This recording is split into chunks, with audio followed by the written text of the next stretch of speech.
मुझे मालूम है बच्चों के अंदर कितनी प्रतिभा है। आज ये जो कार्यक्रम मैंने अभी देखा तो मेरे भी ये रोम रोम ये बोल रहा था कि क्या ये वही संस्था है जिसको हमने मेहनत करके 12-15 साल पहले यहाँ पर स्थापित करने का प्रयास किया। क्या ये वही संस्था है जिस संस्था में हमने ये सोचा नहीं था कि इतने प्यारे प्यारे बच्चे इतना अच्छा अनूठा आयोजन यहाँ प्रस्तुत करेंगे, जिसे देखकर हम भी गर्व महसूस करेंगे।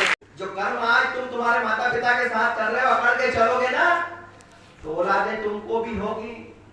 और फिर जब वो तुम्हारे सामने आकर कर चलेंगे, जब केवल पछतावे के अलावा तुम्हारे पास और कोई दूसरा रास्ता नहीं दिखेगा, तब उस दिन ये याद आएगा कि काश मैंने मेरे माता को मेरे पिता को यदि सम्मान दिया होता तो संवैधानिक रूप से वही सम्मान का क्रम आज मेरे बच्चे भी उसको आत्मसात करते। इसलिए संविधान का बहुत बड़ा महत्व एक एक कदम पर आपके सामने रखना चाहिए।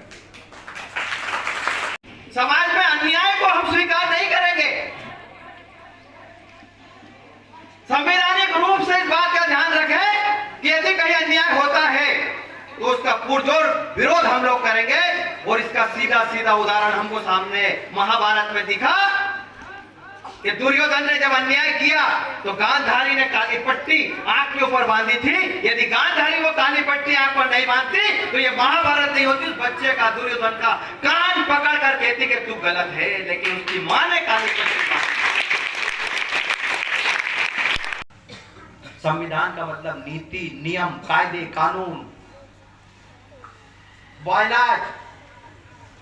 आप उसको यही देश की दृष्टि से देख लो, आप उसको समाज की दृष्टि से देख लो, आप उसको परिवार की दृष्टि से देख लो, या आप उसको किसी संस्था की दृष्टि से देख लो, सब जगह संविधान का वही महत्व है जो आज हम देश में संविधान को उस दृष्टि से देख रहे हैं। अगर हमारा संविधान बाबा साहब भीमराव अंबेडकर की टीम ने बनाया तो संविधान के माध्यम से आज देश का सफल संचालन हो रहा है। और खुशी की बात यह है कि हमारे संविधान को पूरा विश्व उसकी तारीफ करता है। सबसे बड़ा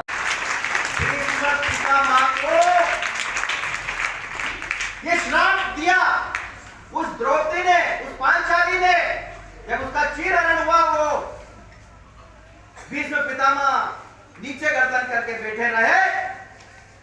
वो नीचे गर्दन करके जब बैठे थे तब ये प्रश्न समाज में आया कि घर का बड़ा बुजुर्ग होने के बाद भी तातश्री आप इस दुर्योधन को डांट नहीं सकते। लेकिन दुर्योधन उस परिवार का उद्दंड बालक था। दुर्योधन उस परिवार का एक ऐसा बालक था जो बुजुर्गों का सम्मान नहीं करता था, वो डांट देता था, वो सुनता नहीं था। आज के बच्चे माता पिता कहते कि एक गिलास पानी देना तो सीधे उधर मुंह करके हाथ में मोबाइल लेके निकल जाते। वो माता पिता तुम्हारे प्यासे बैठे जिन्होंने तुमको पैदा किया, अगर दादा दादी बैठे होने क्या दादी जी को चाय दिया तो तू ही दिया, वो तो इस तरह इस प्रकार का आचरण हम करते हैं। यह असंवैधानिक है, ये परिवार की मान मर्यादा को तोड़ने वाली बातें हैं। इसलिए हमको लाइनअप होके जीवन में सिस्टम को फॉलो करना बहुत आवश्यक है।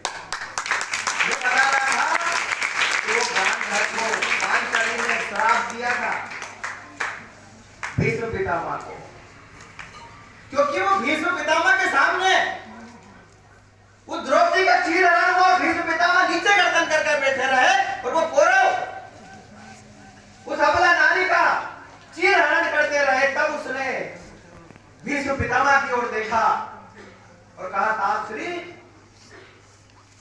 ऐसे भी क्या मजबूरी थी कि आप आपके बच्चों को यह आदेश नहीं दे पाए कि इसको परेशान मत कर। तब उसने श्राप दिया कि तुमने तुम्हारा ये कर्म तो कर लिया, लेकिन मैं भी तुमको ये श्राप देती हूं कि तुम तुम्हारे कुनबे को जब तक एक एक परिवार का व्यक्ति नष्ट नहीं हो जाता तब तक तुम्हारे प्राण नहीं निकलेंगे। और भीष्म पितामह सैया पर लेकर रहे, प्राण उनके जब निकले जब कुछ कुनबे का आखिरी व्यक्ति मृत्यु हो चुका। इसलिए बड़े बुजुर्गों के द्वारा बनाए गए नियम, कायदे, कानून परिवार के सफल संचालन में महत्व रखते हैं। हम 4 क्लास पढ़ लें और 4 क्लास पढ़ने के बाद हमारा एटीट्यूड यदि हम दिखाने जाएंगे तो सबसे बड़े मूर्ख हम हैं। हम किसके सामने एटीट्यूड दिखा रहे हैं? हम किसके सामने अपनी वाहवाही करवा रहे हैं? हम किसके सामने अकड़ के चलने का प्रयास कर रहे हैं? जिसने हमको पैदा किया, उस माता पिता के सामने हम अकड़ के चलने का प्रयास कर रहे हैं, जिसने हमको पैदा करके इस जमीन जहां पर संविधान था, उस कालखंड को रामायण और श्री राम का कालखंड उसको कहा गया।